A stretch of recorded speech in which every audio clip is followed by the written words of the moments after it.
Hey folks, welcome to another episode of the Cactus Atlas.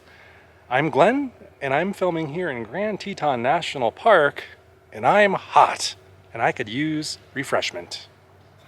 It is the afternoon right now on a very clear day so far. I don't think there's any storms predicted.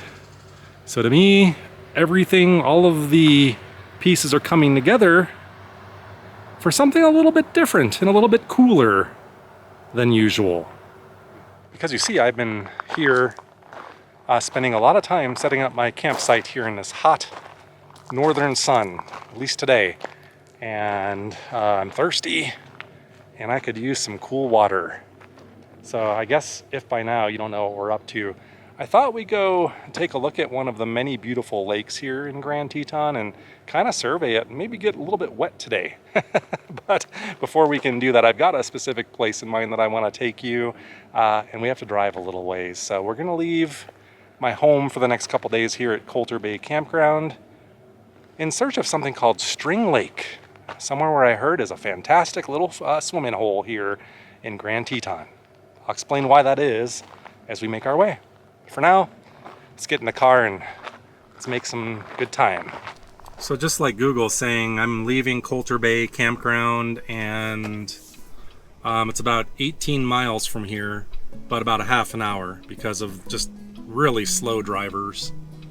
Rightfully so. They have signs saying that they have, I think there was one bear that got hit, one elk, and a couple deer in the last week. So speed limit's 25 right over here. Continue so on Coulter Bay Village you Road can't complain too mile. much about people driving too slow. It's the right thing to do.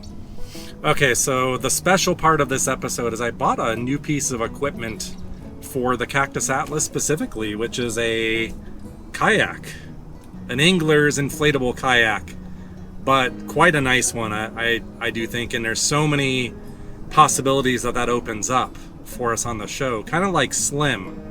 But here's the catch. I have not used it on the water yet. So this is gonna be the first run with it. We'll take it out, I'll show it to you when we get to our destination, assuming we can find parking, of course. And we'll talk a little bit more about it. But yeah, you are going to see the very first voyage of the yet unnamed Seacraft. So of course, within the last year, we already added Slim, my pickup truck. If you don't know what that is, go watch some of our older videos and you'll see Slim. And now the boat. So I'm trying to cover air, sea, and land on the Cactus Atlas. We also have a drone, which I'm not using on this particular trip. So the only thing really missing was sea. And I think we've got that rectified today.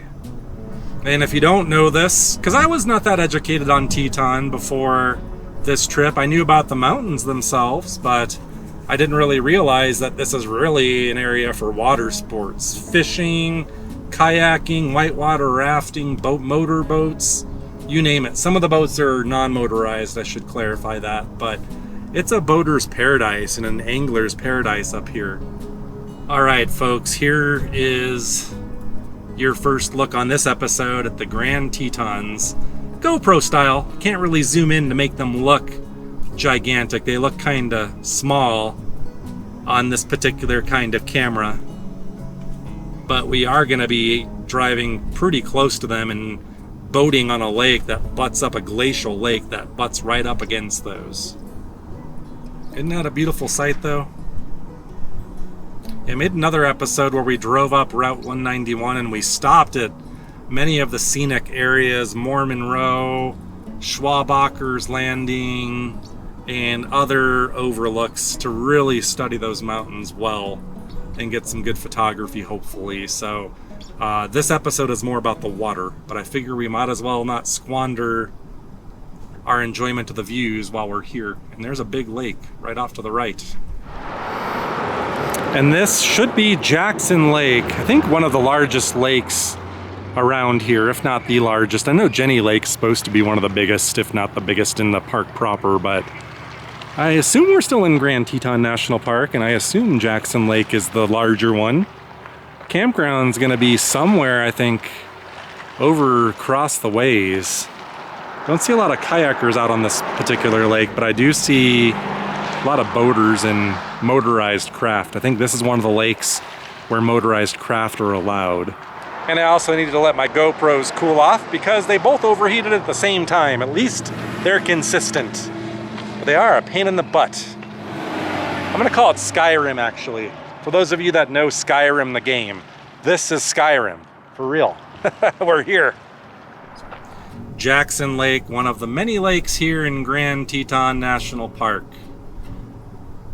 Not our particular lake for the day, but looks refreshing.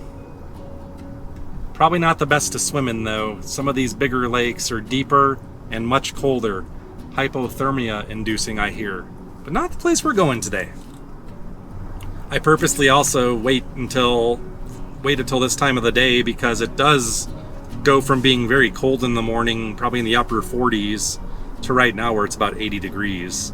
So I figured it's gonna be a lot more refreshing to hang out in a lake when it's hot and you want to, and not early in the morning when you're freezing your butt off and trying not to get wet. When you read about String Lake, one of the things that I constantly see is Jenny Lake is maybe the most popular place in the park, if not close to it. There's a shuttle that takes you across to some epic hikes.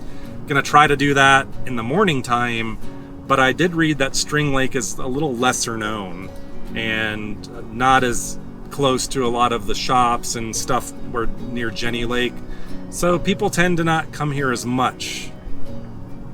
I hope I don't eat those words today. And look at this view as we come up around this curve. Sorry, and I know Amy doesn't like it when I keep filming in the car and she has to go through all the footage. But what am I really supposed to do with this, you know? I would not be doing a service by you if I wasn't filming this. And I told you as we drive more towards it, they get bigger in our field of view, but our turn is coming up. We are so close, I can taste it. In a quarter mile, turn right onto Jenny Lake Road. See? Okay, so a lot busier than when I was here yesterday, but a little earlier too. So as the afternoon goes forward, hopefully people are packing up and leaving. But first, I want to give you a look at this beautiful scene out here, just like I did yesterday for myself.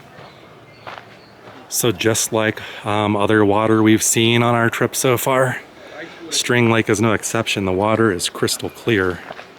It's reflecting a lot of sunlight right now, so it's hard to see, but I figure if we get on out there, it's gonna be something else.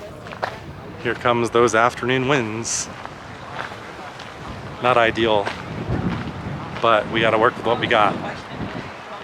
You know, I was gonna go for a quick swim first, but I think what might be better is to put the kayak together first and take it out on the voyage before it gets any windier, first of all. And we'll try to mix in swimming with that also. We got a lot to set up though, so let's go back to the car and get this thing started. All right, I am out on String Lake. And that was my first time putting this thing together, so I was going to do a little bit more with this and film and show you, but it was so crowded and such a thing for me to put this together the first time that we'll just kind of sit out here on the lake and enjoy some of these views. Try to get you some mountain views out there. It's kind of like we're driving in Slim, except we're on a boat. Wouldn't you say? String Lake, I got a water temperature report for my feet. It's a little chilly, but if you get out there, you get used to it, I think, pretty quickly. The breeze out here is amazing. This is just absolute heaven, I must say. And so far, yeah, this boat, it wasn't cheap. I'll talk to you about the boat in a second, but being that this is the maiden voyage, I'd say so far, so good.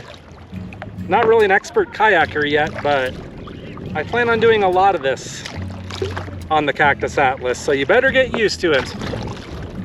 Give you a look here from the cockpit. This is the Aqua Glide Blackfoot 130 13-foot angling kayak, and you can see instead of having fishing poles mounted to it, I have GoPros mounted to it. And little paddle holder I bought. Got a couple more mounts. I got another mount there, and I've got a boom that I'm going to attach a third GoPro to, but gonna try something out here shortly that I've never tried before that I'm a little nervous about, but I will explain. I do have a sound muff on this GoPro. That right there, and I'm worried that it's gonna come into view here and there, so we'll try our best to avoid that, but working out all the kinks here. It's kind of weird, I can't tell which way I'm moving when I'm facing this way. The wind's blowing, I'm going into the wind right now, and it's starting to push me again out this ways. I wanted to get away from other people, but I also just wanted to kind of film a little bit and talk to you out here on the lake. I don't know if you could see that, but there are like trees under the water here. You could see the bottom in all places. In fact, I don't know how deep the water is here, but this is a very shallow lake as far as these glacial lakes go. And therein lies one of the reasons why this place is swimmable. A lot of the other lakes really aren't. They're too deep and they don't warm up enough. This one gets warm enough to tolerate, I guess, but I'm putting my hand in here and that's cold. I would give you a start. You'd have to work your way, an easier way into it, I think. And also, this is a very new format for me doing this, so I don't know how the footage is gonna come out with the GoPros and stuff, so we're gonna get better with time, but it is my very first time, the very first maiden voyage doing this. So String Lake is named because it's really a skinny string of a lake, as you can kind of see looking straight ahead. I think that's more String Lake proper out this way, and I notice people like to hang out on this rock too a lot. There is another lake straight ahead called Lee Lake, where you have to have a quick portage, which I might be able to do. I'm not doing that on this episode, but you have to carry your canoe or haul it all the way down a trail or paddle down this ways, get out, and then haul it over to the next boat launch, which with the cart that I have is doable. So not gonna do that on this episode. This is just testing out the water, so to speak, quite literally. This seems like a good a place as any to maybe take a peek under the water. What do you think? Let me find my other GoPro and we'll give this a try. This is underwater GoPro take one. See if we see anything cool.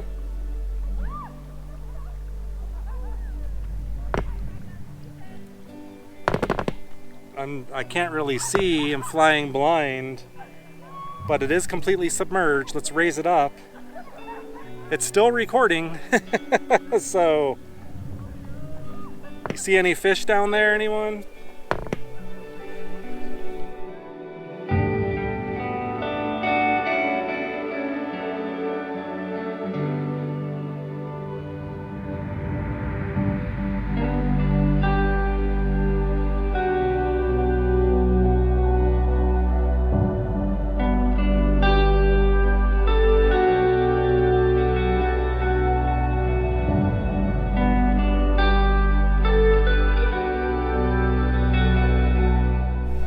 Head over there to the over to the other side so we could say we actually crossed it and see if we see any wildlife while we're over there, and then we might head back and call the maiden voyage a success, I would say.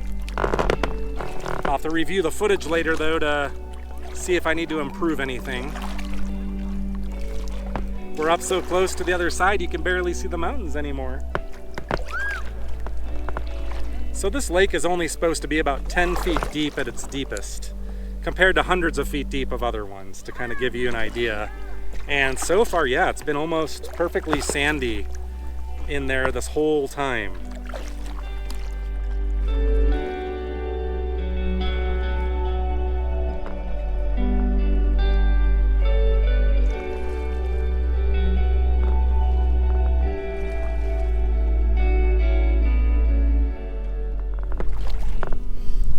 animals over here. I don't see any bear or anything right now. They could be hiding though. They probably are. I don't know if you could see way out there though, but that rock is a popular cliff diving spot. It looks like people are jumping off that thing. It's pretty high up. I'm too old for that kind of adventure.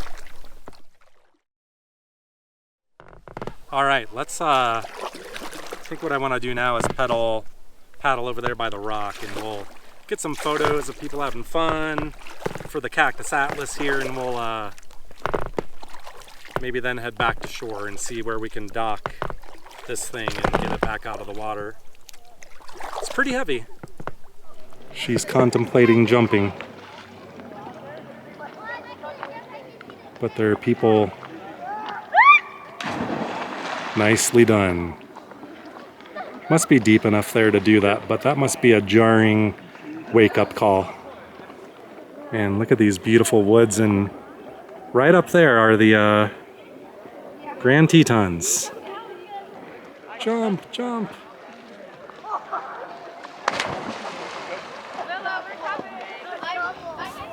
All right, that is the beginning where we hit the boat launch. And then there's some nice late afternoon lighting there up on the mountain. So here's what I'd like to do, I think. I'm gonna put the boat up. I would say the first maiden voyage was a success, and I know what to expect now. So let's go disassemble this thing, and then we might take a quick stroll around the lake. How does that sound here in the late afternoon? Sounds about right to me. Get some nice pictures of the mountains. All right, we're gonna head back over to the boat launch, and maybe when we pull this out I can get you a better look at the boat, because we got to get to know each other here.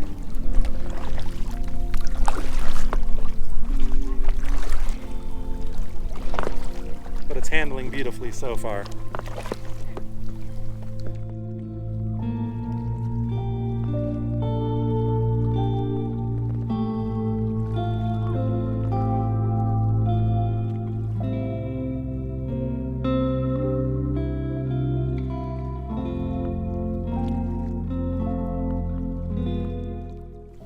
All right, let's go scout out the boat launch here.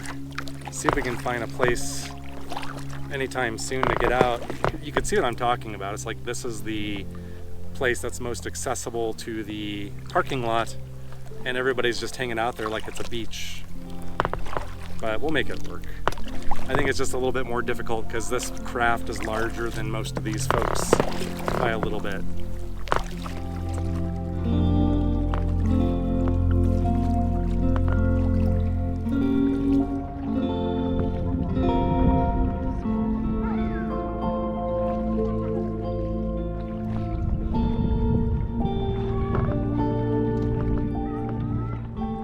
All right, here is the boat, the Blackfoot 130, about to get deflated and disassembled. But for the maiden voyage, I am very satisfied with the performance, and we'll be using this all the time. All right, we put away the boat, and now we just gotta go catch the last rays of sun out here.